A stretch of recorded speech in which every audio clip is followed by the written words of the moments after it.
Primeiramente aqui o livro de João, nós vamos entrar um pouquinho. João é um dos 4 evangelhos escritos por um dos seus discípulos, né? João, conhecido, né?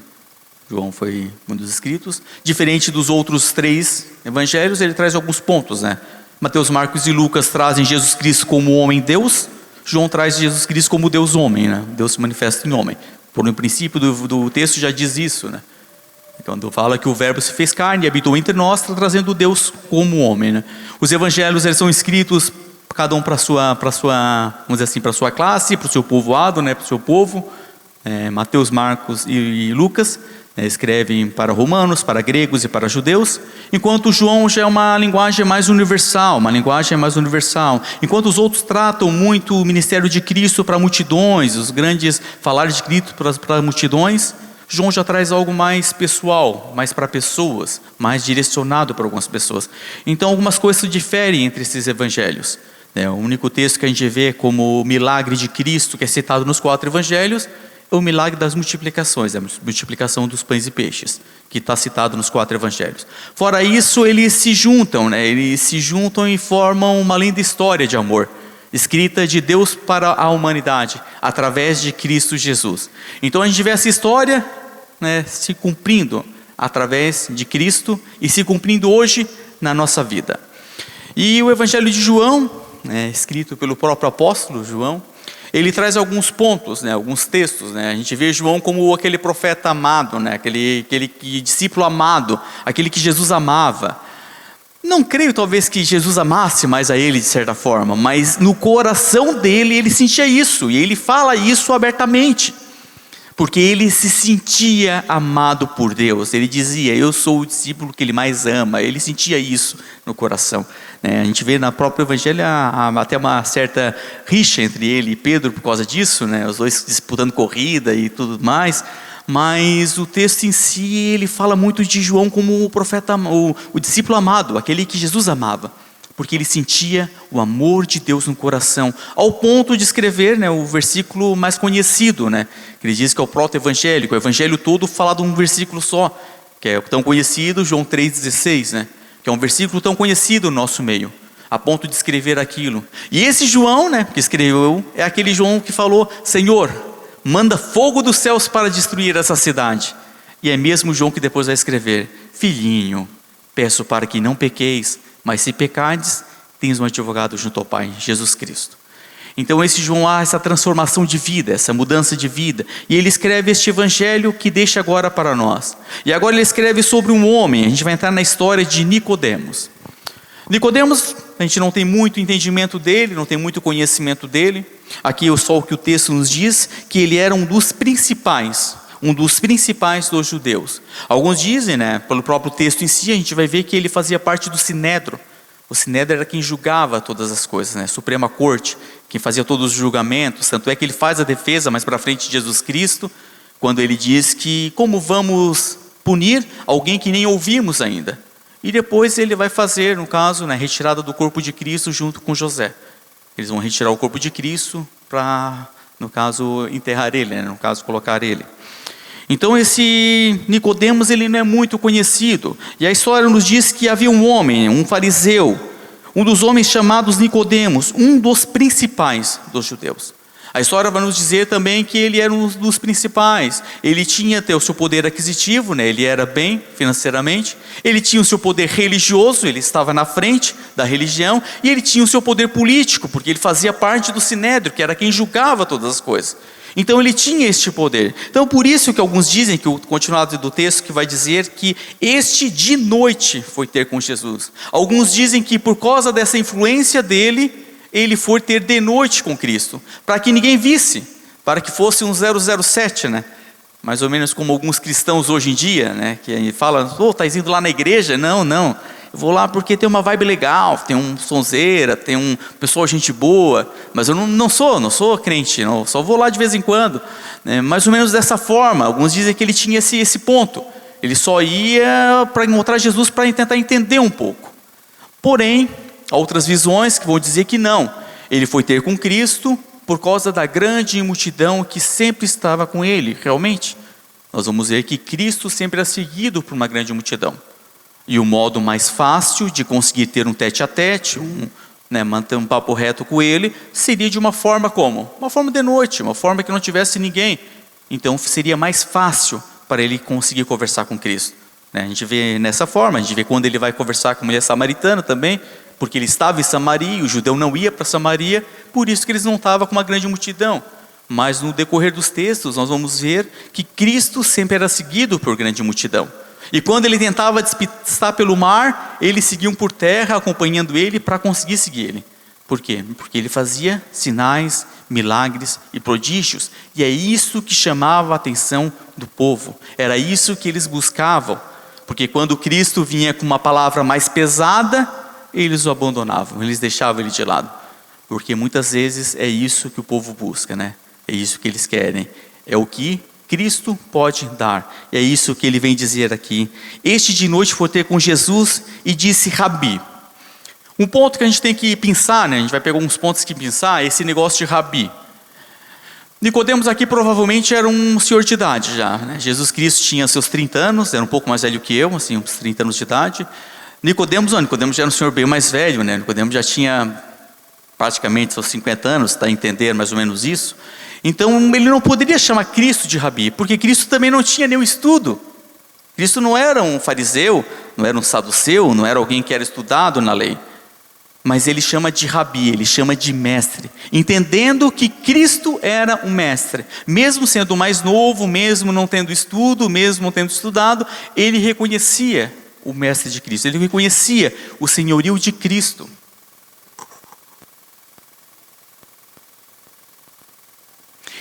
E ele vai dizer que sabemos que és mestre, vindo da parte de Deus. Por quê? Porque ninguém pode fazer esses sinais que tu fazes se Deus não estiver com ele. O que o povo chamava atenção eram os sinais de Cristo. E às vezes eu fico remetendo à minha própria imagem, à minha própria mente, a quem eu sou, e fico pensando assim: eu quero Cristo pelo quê? Pelos sinais que ele faz? Pelo que ele faz na minha vida? Ou pelo que ele é? E às vezes a gente tem que pensar nesse ponto: será que nós estamos com Cristo pelo que ele faz? Porque ele me dá uma paz, porque ele me dá uma tranquilidade, porque eu sei que porque ele me curou, porque ele vai me curar, porque ele me sustenta, por algo que ele faz por mim, ou pelo que ele é? Ele é o meu Senhor, ele é o meu Salvador, ele é o meu Redentor. Será que nós seguimos a Cristo porque ele é? O que ele tem sido na nossa vida? Ele é e basta? Ou será que nós temos pensado no senhorio, naquilo que ele faz, nos seus sinais, nos seus prodígios, naquilo que ele tem prometido para nós? O que tem chamado a nossa atenção diante de Cristo? E ele diz que aqui o que chamou a atenção de Nicodemos foi os sinais. E algo interessante é que ele fala que sabemos, né? E não é só ele, então, tem mais pessoas que estão à volta dele. Provavelmente era discutido, talvez até no Sinédrio, ou onde ele estava, no meio dos fariseus, e eles olhavam para Cristo como alguém que fazia sinais e prodígios, e eles diziam que aquilo não pode vir de algo humano, tem que vir de Deus, tem que vir de algo sobrenatural. E Jesus Cristo, talvez com essa palavra, né, me colocando aqui, a gente se colocar aqui no lugar de Cristo, e ele vai dizer que nós sabemos que és mestre, Rabi, tu és mestre. Ninguém pode fazer os sinais que tu fazes. Isso aí o que é? Inflar ego.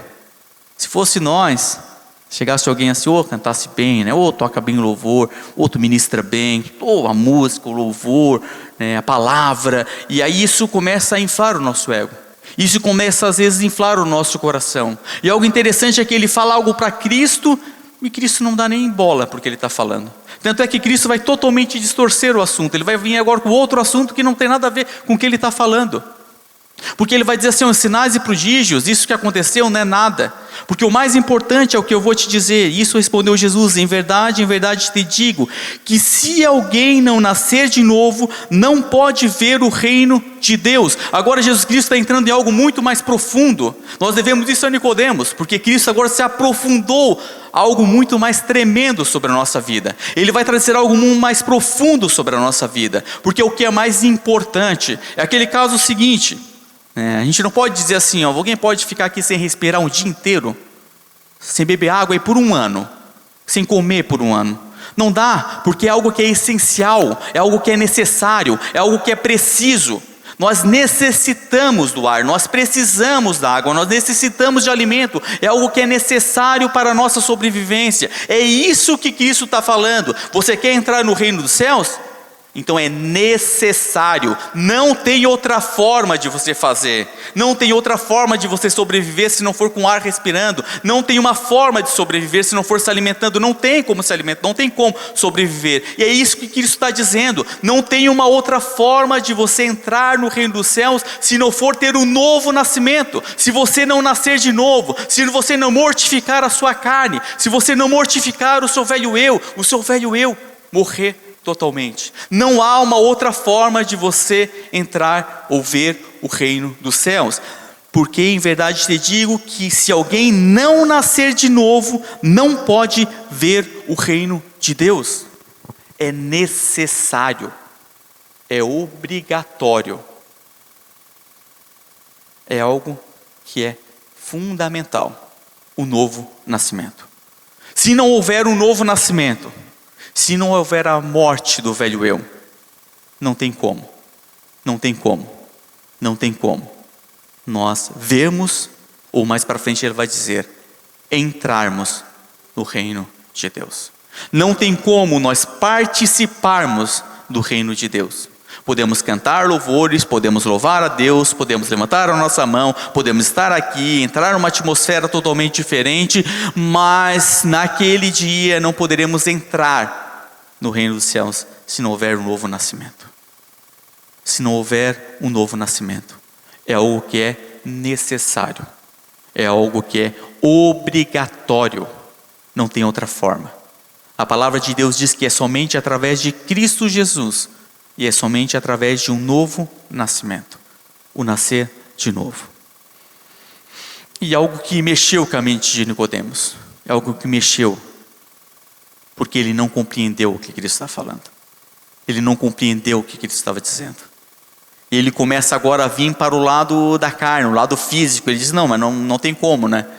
Não tem como, porque como pode? Um homem já velho, eu acho que ninguém vai lembrar da música, mas tinha aquela música, né? Como pode o homem velho voltar ao ventre de sua mãe e voltar a nascer? Mais ou menos isso. Como pode? E aquilo mexeu o coração dele, não consigo entender, não consigo compreender. Como é que eu vou nascer de novo? Porque ele não estava entendendo, porque não bastasse um nascimento físico, depois Jesus vai dizer. Porque o nascimento físico pode nascer 30, 40, 50 vezes, que era o que o Espiritismo prega. Que não, o homem precisa então agora cada vez se estar melhorando, cada vez melhorando, mas a gente analisa que a situação só está piorando. As coisas cada vez vão ficando mais pior, cada vez vão ficando mais difícil, cada vez mais complicado. Então o homem não está evoluindo, ele está regredindo de uma forma física. Ele está praticando cada vez mais maldade, atrocidades. Então as coisas estão regredindo. Então não adianta nascer 10, 30, 50 vezes, se não houver um nascimento genuíno. Porque o que é nascido da carne é carne, mas o que é nascido do Espírito é Espírito. É isso que ele está dizendo agora. Nicodemos, não estou falando de coisa carnal. Não estou falando que você vai ter que nascer novamente, fisicamente. Não, mas agora é algo interior, é o seu homem interior, é a sua vontade, os seus desejos. Ele não pode mais estar voltado para o que você quer, mas aquilo que Deus quer para a tua vida. Por isso que ele vai dizer que o vento sopra para onde quer. Você ouve a sua voz, mas ninguém sabe para onde vai. Assim é todo aquele que é guiado pelo Espírito. O que ele quer dizer? Que agora você não é mais guiado pela sua vontade, pelo seu desejo, pela sua carne, mas você é guiado pelo Espírito Santo. É aquilo que depois o próprio Cristo vai dizer para Pedro: onde tu queres ir, tu não vai, mas tu vai para lugares onde tu não queres, porque você vai ser levado.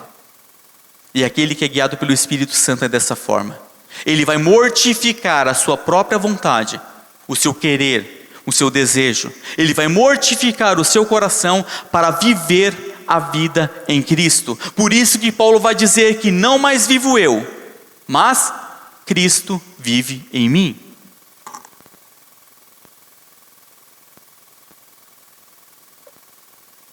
Assim é todo aquele que é nascido do Espírito, guiado pelo Espírito. Agora, será que nós estamos prontos a mortificar a nossa vontade e a viver a vontade de Deus? Isso é a cada instante, isso é a cada momento, isso é a cada dia. Todos os dias nós temos que tomar essa decisão. Todos os dias nós temos que tomar a mesma decisão. Ser guiados pelo Espírito. Mortificar o velho eu e nascer de novo. O novo nascimento é claro que é um ato só, é claro que a justificação é um ato só. O homem é justificado por Deus, justificado nos céus, o homem se torna justo diante de Deus, a justiça de Cristo se faz presente na vida dele, o DNA divino agora faz parte do seu coração, o homem nasce de novo, há um novo nascimento no coração. É claro que isso é uma vez só, porém todos os dias nós temos que lutar com a nossa própria vontade. Algo interessante, algo que a gente às vezes buga na nossa mente, é que a gente acha que quando a gente nasce de novo, o meu desejo acabou, não vou ter mais, a minha vontade acabou, não vou ter mais, mas não é bem assim não. Continua, a nossa luta continua. Por quê? Porque o próprio Cristo disse, no mundo tereis aflições. E o que é aflição? É a minha carne lutando contra o meu espírito, aquela luta constante. É aquilo que o próprio Deus vai falar quando Abel vai falar para Caim, quando Abel quase é morto, né? Depois vai ser morto. Ele vai dizer, Caim, pecado, ó, bate a porta. Porém, cabe a ti dominá-lo. O pecado todos os dias bate a nossa porta. Todos os dias bate a porta a vontade, o desejo. Todos os dias ele vai batendo a porta. Todo dia o desejo pode vir. Cabe a nós dominá-lo. Cabe a nós mortificá-lo. Cabe a nós dominar a nossa própria vontade, o nosso próprio eu, o meu ego, o meu querer, o meu desejo. Todos os dias eu tenho que dizer não para a minha vontade. Todos os dias eu tenho que dizer não para a minha carne. Todos os dias. Todo o momento. Essa é uma luta constante. Às vezes o homem começa a ficar aflito com isso. Começa a ficar aflito porque muitas vezes nós não conseguimos vencer a nossa vontade. Nós não conseguimos vencer a nossa carne. Nós caímos, vacilamos e coloca às vezes em mente, que é o próprio diabo que vai lançando setas. Será que aqui é o meu lugar? Será que Deus me ama? Será que Ele ainda tem propósito com a minha vida? Será que Ele deseja algo com a minha vida? Mas eu te digo que isso é uma seta do diabo contra a tua vida. Porque Deus tem propósito na tua vida. Deus tem planos ainda na tua vida. O cair é do homem, porém o levantar é de Deus. Não é isso que é dito? O levantar é de Deus. Podemos cair, podemos tropeçar. O homem pode cair 1000 vezes, mas o Senhor o levantará. O Senhor o erguerá. A ponto que ele se colocar diante de Deus.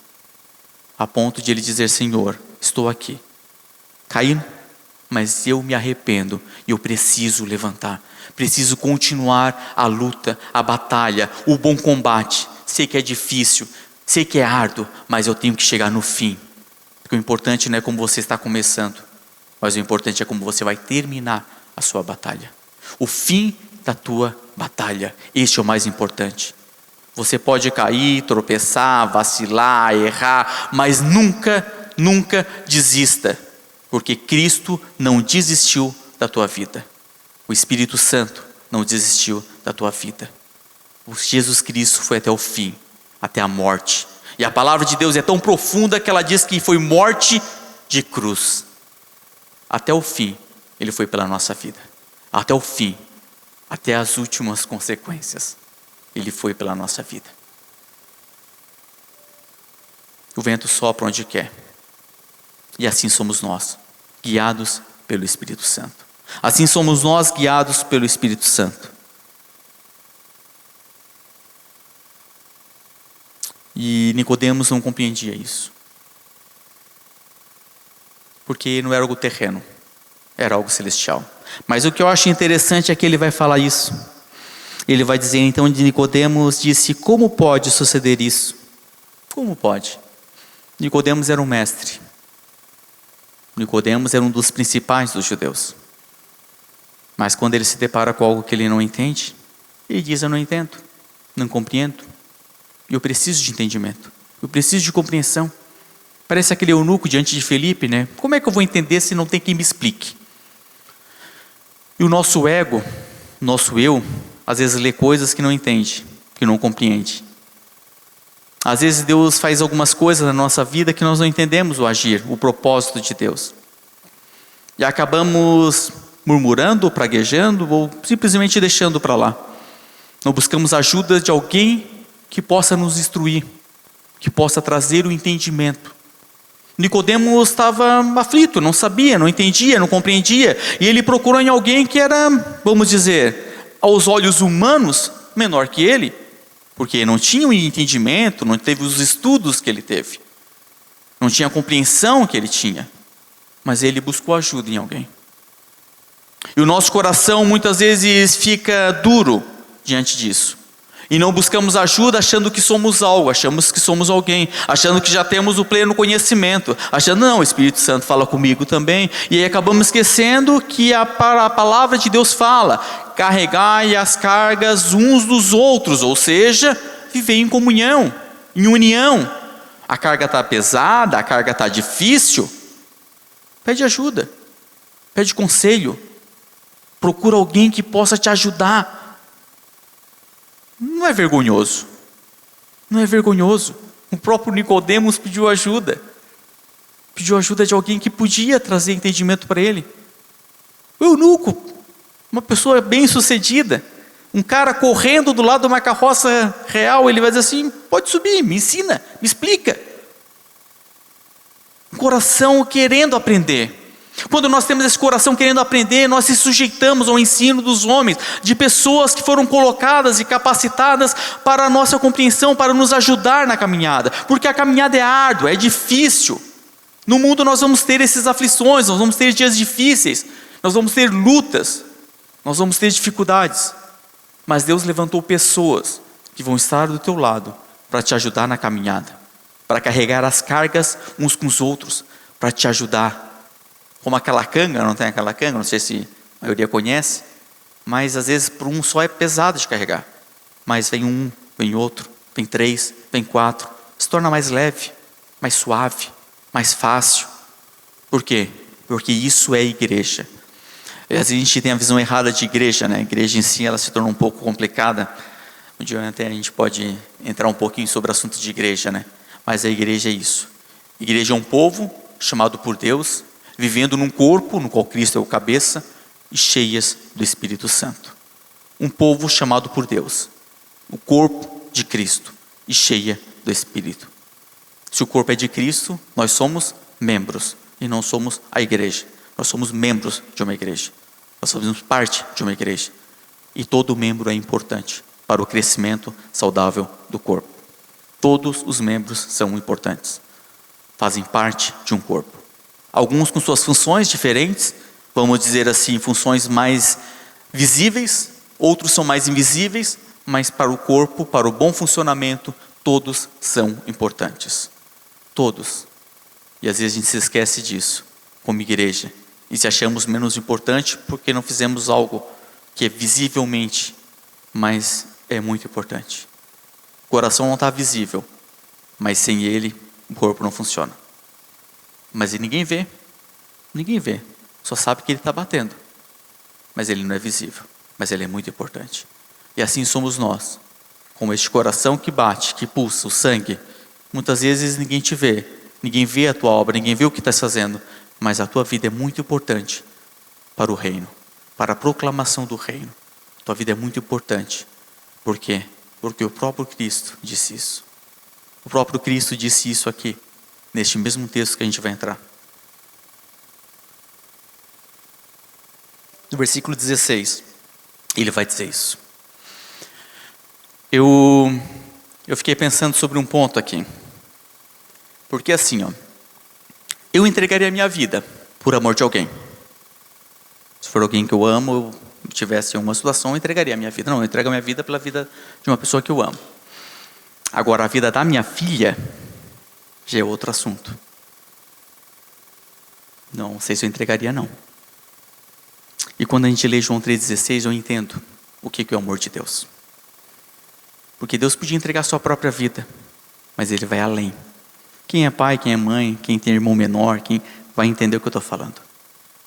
A palavra de Deus diz que Deus amou o mundo de uma maneira tão tremenda, que Ele entregou o seu Filho, único Filho, por amor à igreja. É um baque tremendo na nossa mente. É algo que às vezes a gente começa a compreender. É um virar de chave. É um negócio louco, porque Deus ama o mundo de uma maneira tão tremenda. E aqui quando a gente está falando, né, até o Vitor um dia pregou sobre o Romanos 5.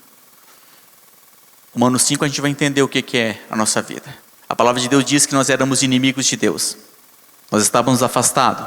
Nós éramos ímpios. Nós estávamos totalmente afastados de Deus. E Deus enviou o seu Filho para morrer por nós naquela situação, como inimigos, como separados, como alguém que não valia nada. Porque pode ser que pelo bom alguém se anime a morrer, mas pelo injusto, por um pecador, por aquele cara que matou todo mundo lá, você diz, não, vou lá morrer pela vida dele, ninguém se animaria.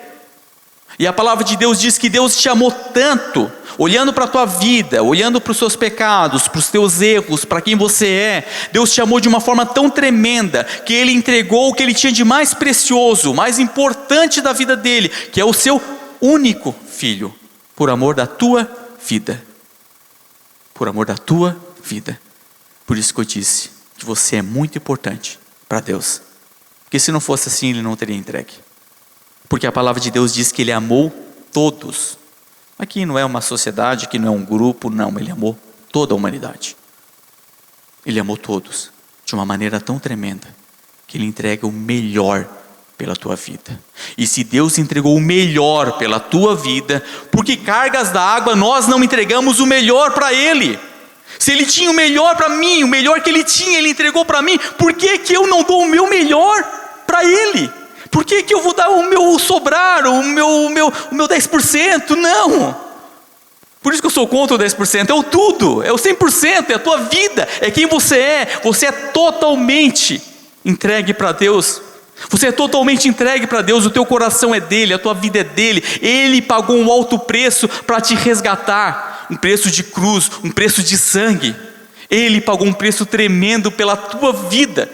E por que nós vivemos uma mediocridade tão grande diante de uma espiritualidade? Por que nós vivemos de uma maneira tão superficial diante da grandeza que é Deus, diante daquilo que Ele fez pela minha vida? Por que eu não retribuo da mesma forma? Ou pelo menos querer chegar perto do que Ele fez, porque não tem como. Não tem como chegar no que Ele fez pela minha vida, não tem como pagar o sacrifício de Cristo, e eu vou continuar lutando constantemente, tentando agradar, porque o que Ele fez por mim eu nunca vou conseguir retribuir, mas eu vou continuar lutando, continuar tentando, continuar buscando, e querendo agradar aquele que me amou primeiro, querendo agradar aquele que me resgatou. Que a palavra de Deus nos diz que Ele tira do mais nosturgo, do mais pior de todos os casos, e nos coloca assentados junto a príncipes. É este Deus que nos ama, é este Deus que entregou o melhor pela nossa vida, entregou o mais importante pela nossa vida. Deus amou o mundo de uma maneira tão tremenda que Ele entrega o seu próprio Filho, para que todo aquele que nele crer não pereça, mas tenha vida eterna.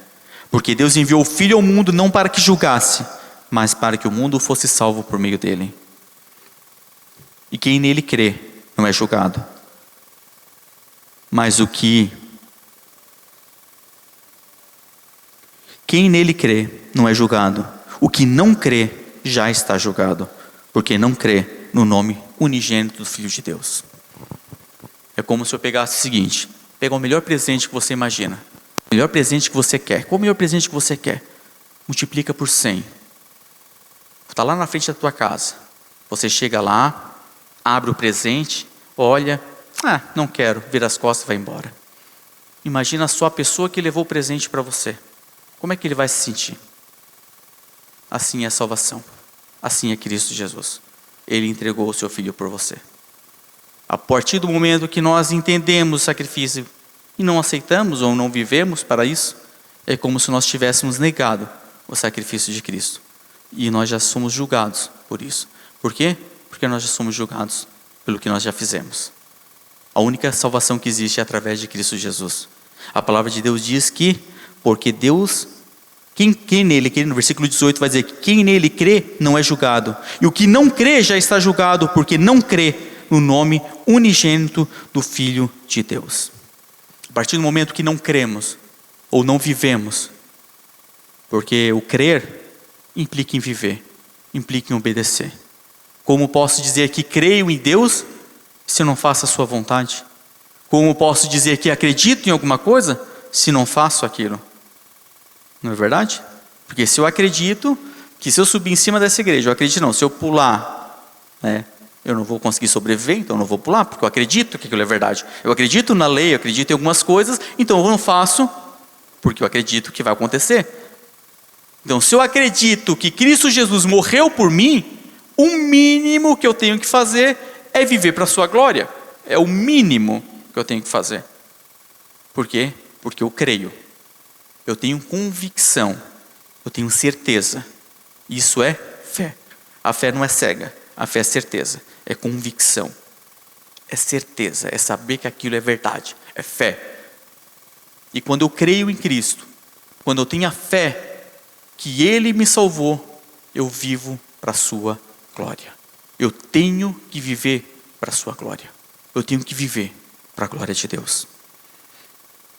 E o julgamento é este: que a luz veio ao mundo e os homens amaram mais as trevas do que a luz.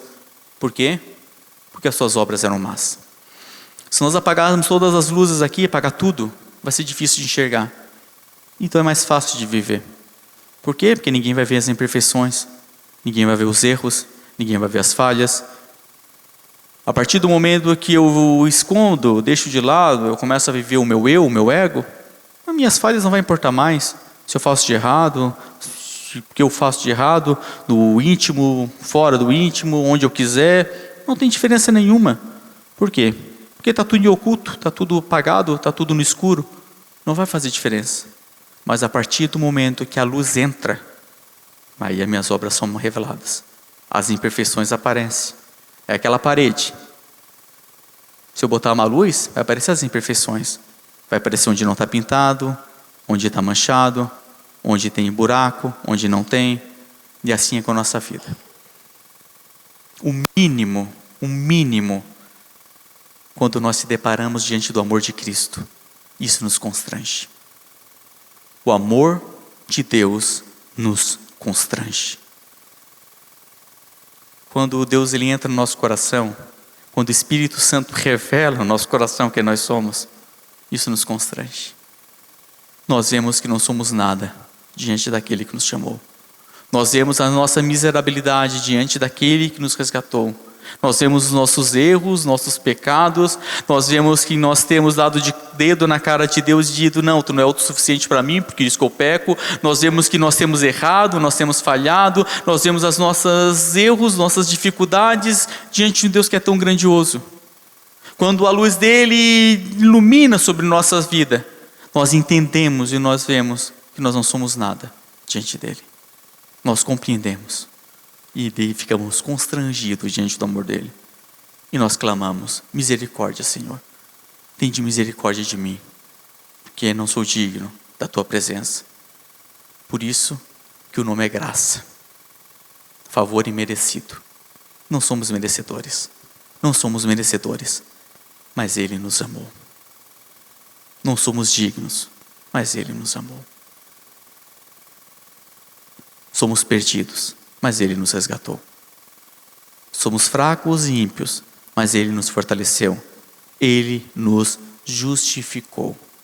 A sua justiça se faz presente na nossa vida. Por isso que nós buscamos a luz. Porque através da luz nos é revelado quem nós somos. Através da luz, Deus nos revela quem nós somos. Revela a nossa vida, revela o nosso coração. Revela quem nós somos diante de Deus. E revela a vontade dele na nossa vida. Que nós venhamos a buscar a Deus. E que o amor dele venha se fazer presente no nosso coração. Que ele venha mostrar na nossa vida quem nós somos diante dele.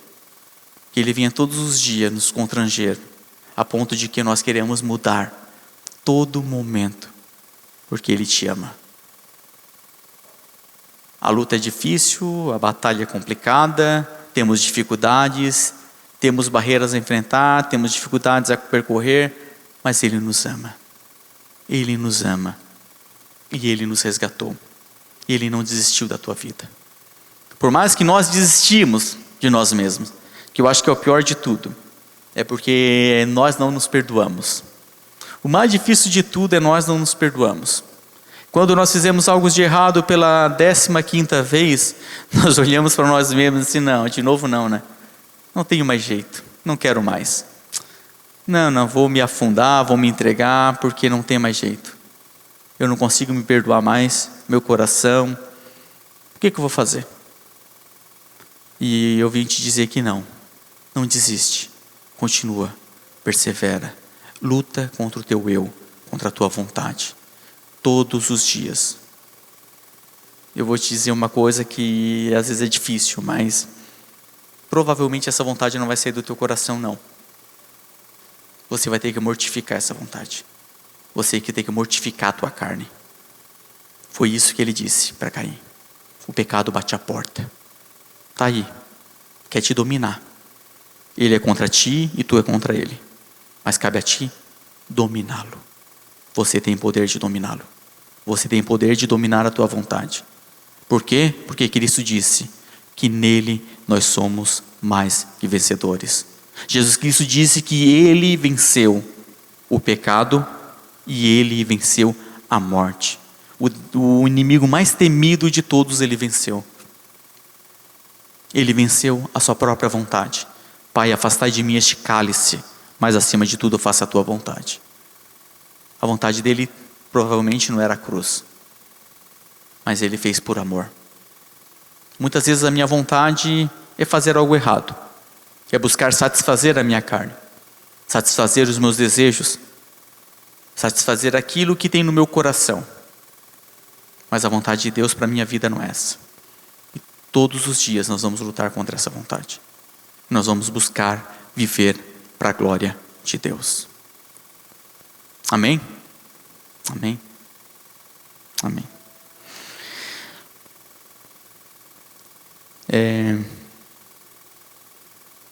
A palavra em si, ela é... Eu digo assim, se a palavra não constrangir a gente, não tem graça, mano.